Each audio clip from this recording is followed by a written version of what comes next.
Aloha y bienvenidos to the Tiki Talk Show with Dean and Niri Martini. I'm Dean Martini. And I'm Niri Martini. And in this episode, we're talking to Brad Parker, part of our new Tiki series for artists. And we're also talking to Brad from Lei Low in Houston. So let's go talk to Brad. Brad, thanks for being here on the Tiki Talk Show with Dean and Niri Martini. We're excited to have you on, and I know you got a lot of stuff to talk to us about. So let's start off with one of your newest projects. You have this new rad mug. Tell us a little bit about it. Well, I'm doing a project with Lei Low, the greatest tiki bar in Houston, and I've worked with them before, but they're going to have this event in March that's a lawn sale. So I was talking to the owner, Russell, about what kind of stuff do you get at a lawn sale if we have a souvenir from a lawn sale.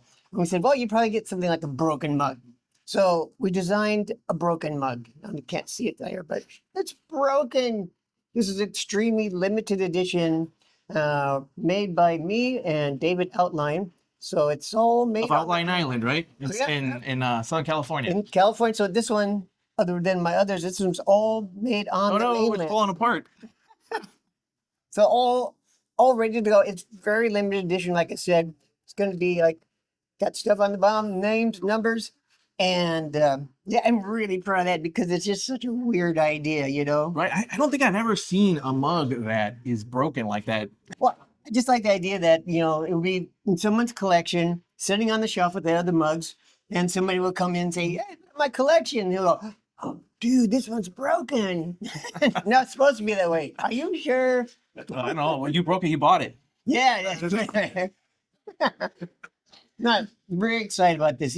When I was making it, when we kept coming up with the idea, I mean, Russell and I were like, well, yeah, it could be broken. Yeah. We're kind of playing with the idea. So we decided to do it. Right. And my partner, my agent, he's like, broken? Can we make it a small little chip out of that? No.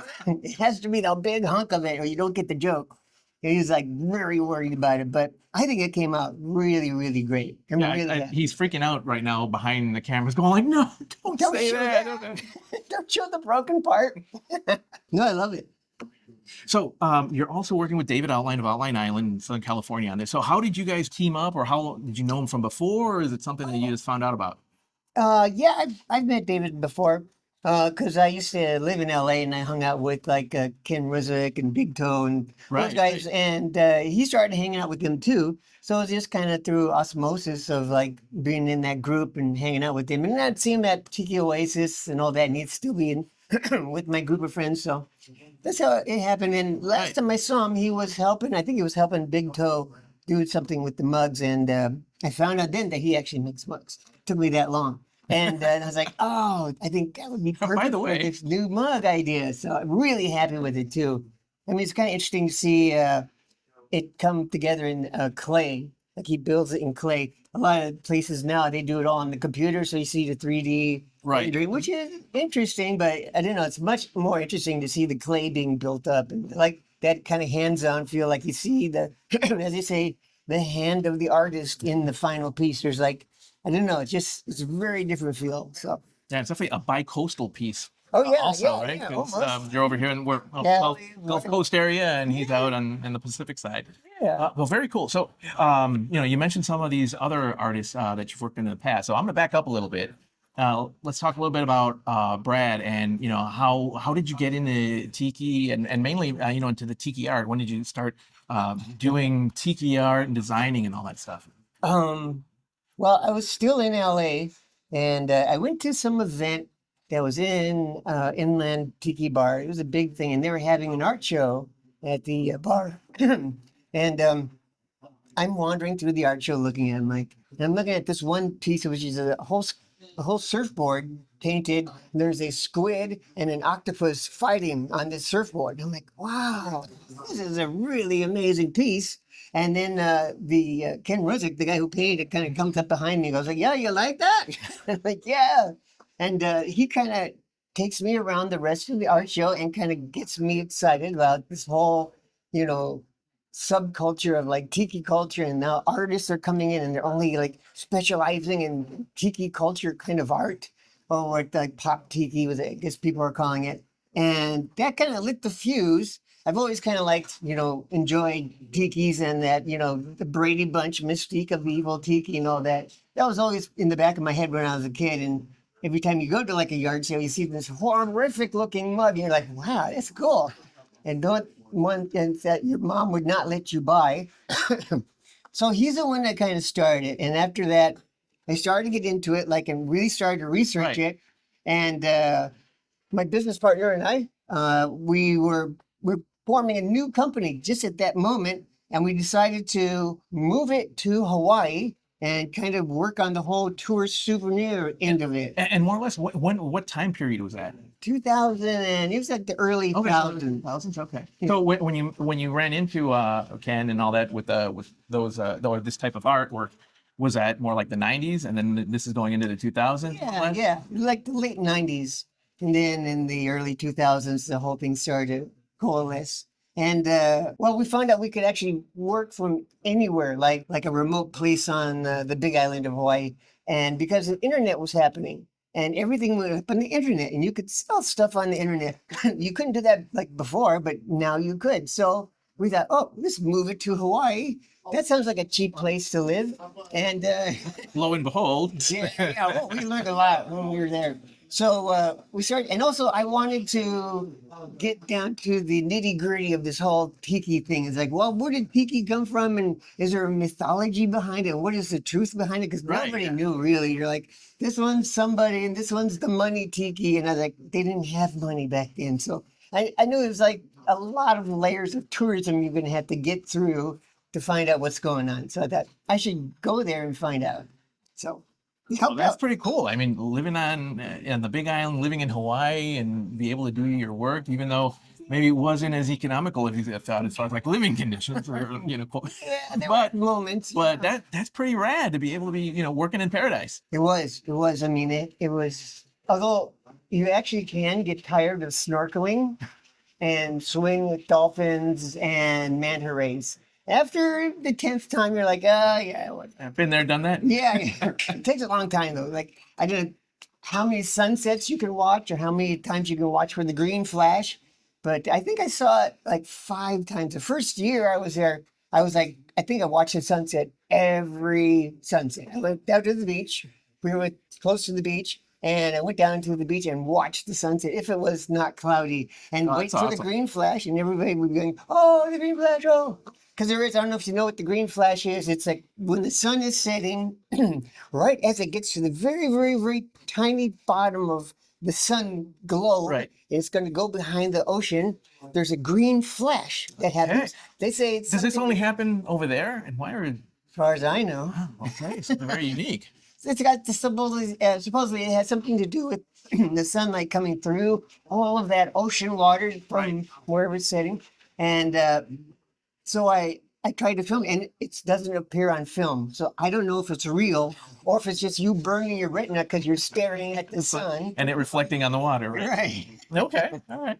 So you had mentioned, I mean, you're definitely part of that resurgence of tiki.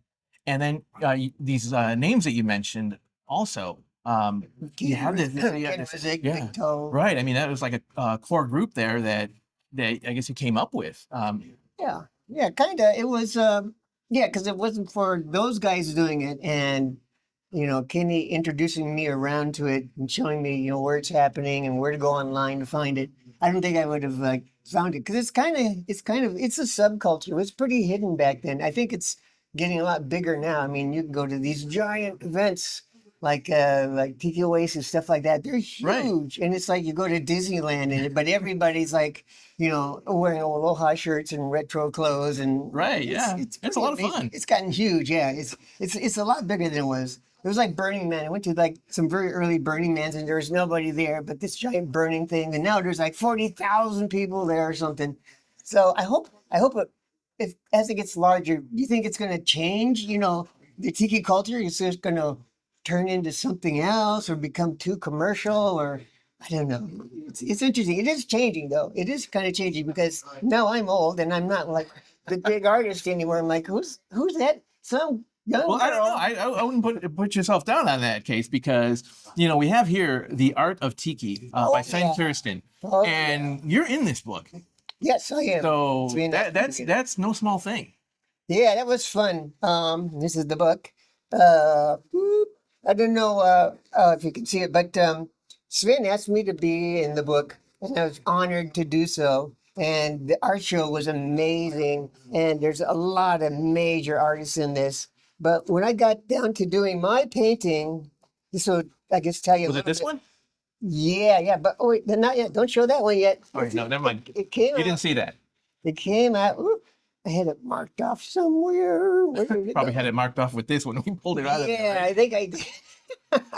Okay, hold on. It's right here. It's right here. Right here. Okay, so here it is, the Book of Tiki, which followed the. I'm sorry. This is the Art of Tiki, the Book of Tiki, which was Sven's first book about kicking open the doors and showing everybody this subculture of tiki culture. And when I was in Hawaii, actually, there was a used bookstore. I lived in a small town on the big island of Hawaii. There was one used bookstore, and in the glass case, I found a copy of the Book of Tiki, which had the plush cover, Wow. like a really, really like first edition. And You should have brought that one along too.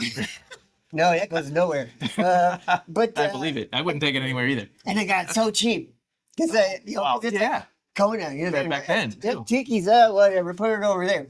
Well, that's the funny thing about Hawaii. It's like I went to Hawaii and I thought every bar would be a tiki bar, and they're not.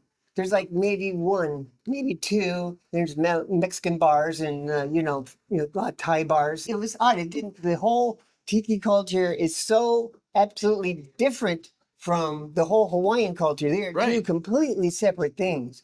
Like the Hawaiian culture, they are all about authenticity, and the tiki culture is all about fantasy and like Escapism and yeah, escapism is it's the opposite of like authenticity. It's like everyone's creating their own tropical culture that was being excavated out of like LA's somewhere. And so Sven, which is a great guy, he owns one of my pieces, so I'm very happy with working with him.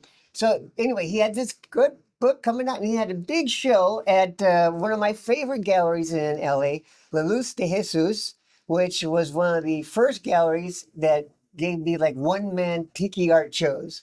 And that was spectacular. That was amazing. Because I was talking to my partner, and the boss said, well, where do you wanna show at? And I was like, oh, La Luz de Jesus would be like amazing. That's like the birthplace of like lowbrow art and tiki art and all that. And he goes, okay. And he gets me in. And it's like, if it wasn't for him, I wouldn't even be drawing now, I think.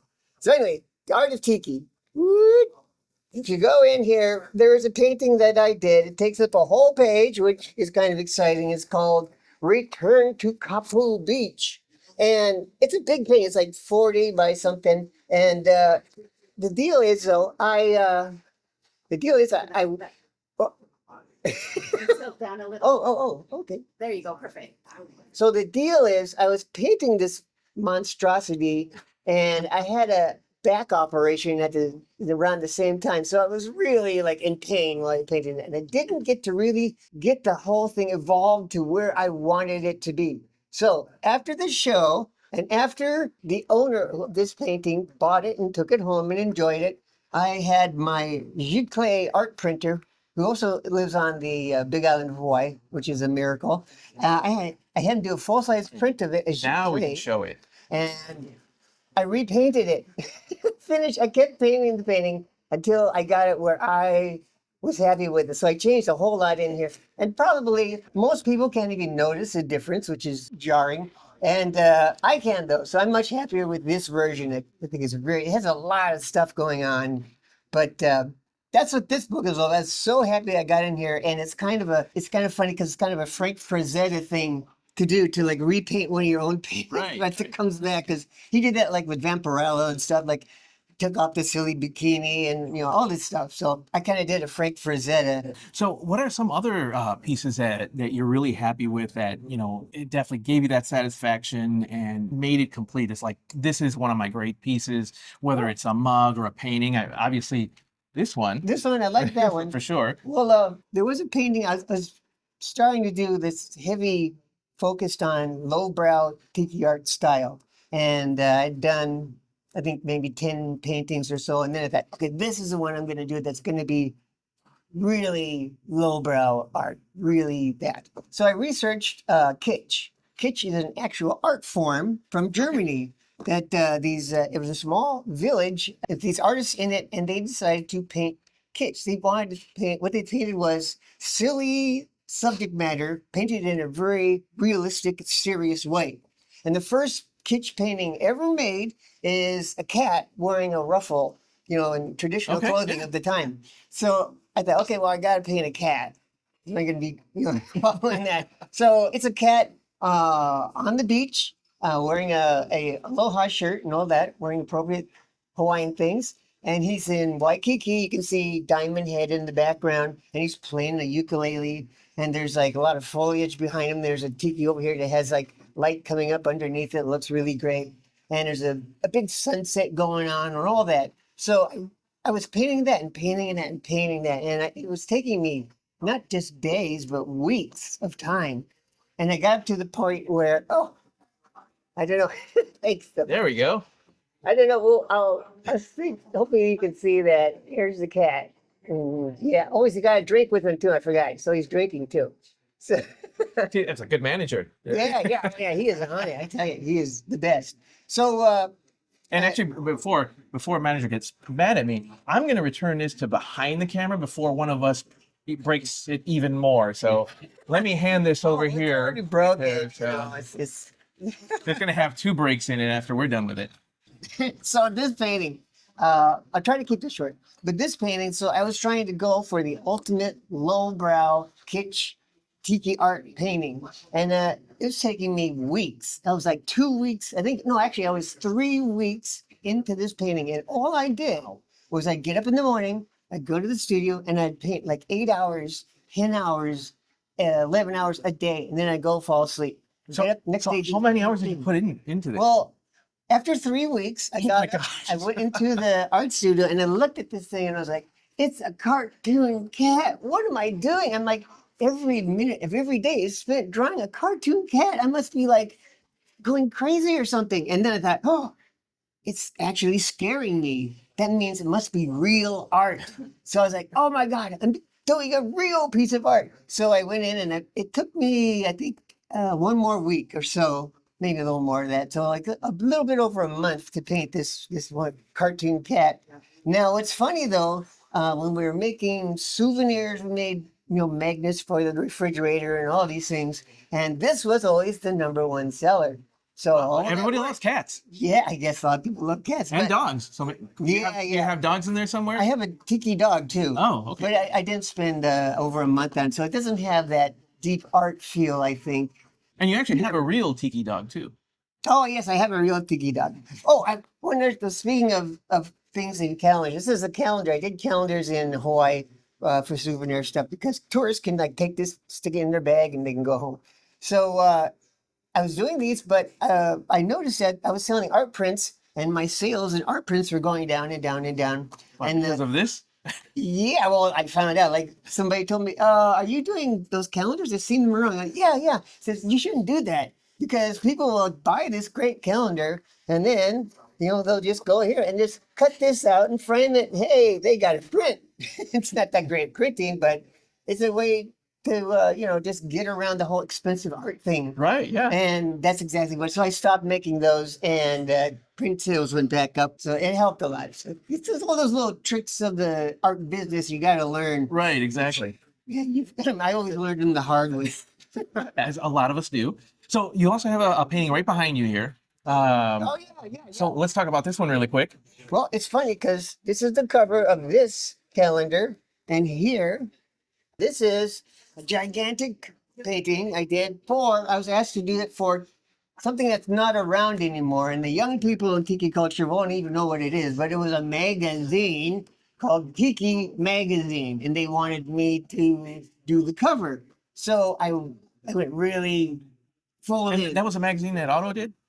No, so this one. that was somebody else. Yeah. Oh. I don't have this thing that was kind of like a Xerox to Oh, right. that Okay. crazy thing. This was actually had color printing and it was really nicely done. And I have all of them in my my studio. I have all those collected ones. But so I did this big thing. Oh, and anyway, I can show you here. it's and they did this thing too. On the cover, I looked at a great big hole in that part of the painting with nothing in it, so they could stick Tiki magazine right there. And here it is, like Tiki calendar. It's very great to have a cover with a big hole in the middle of it. So it worked out pretty good. This was like, it was kind of an emotional thing for me. I was helping my partner caregive for somebody, and after he passed, I painted this painting because I felt like his spirit had left and had gone on and is now traveling, and in some strange way I felt like that represented his spirit. He was a really beautiful man and he was so nice.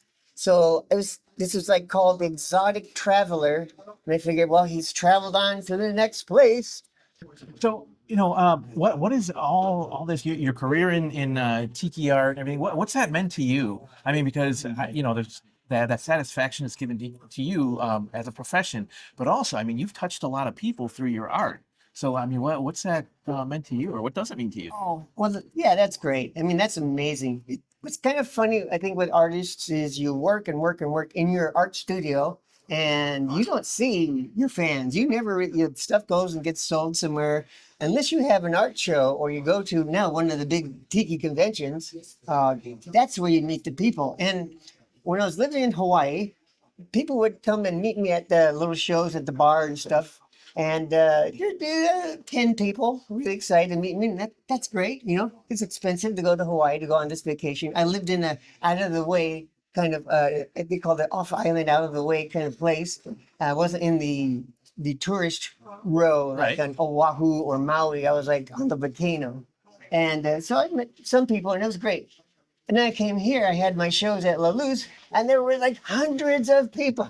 I couldn't get over it. I was like, you know who I am? They're like, wow, it was great. And they're all like so nice and so sweet. And Oh, that's wonderful. yeah, it just blew my mind for a while because I was like, oh wow, people do like my art. Yeah, that's got to be pretty rewarding, to to see that. Personal that- satisfaction too. That's a huge, huge reward. One of the best things, I was actually in Maui and showing in a gallery there in Lahaina.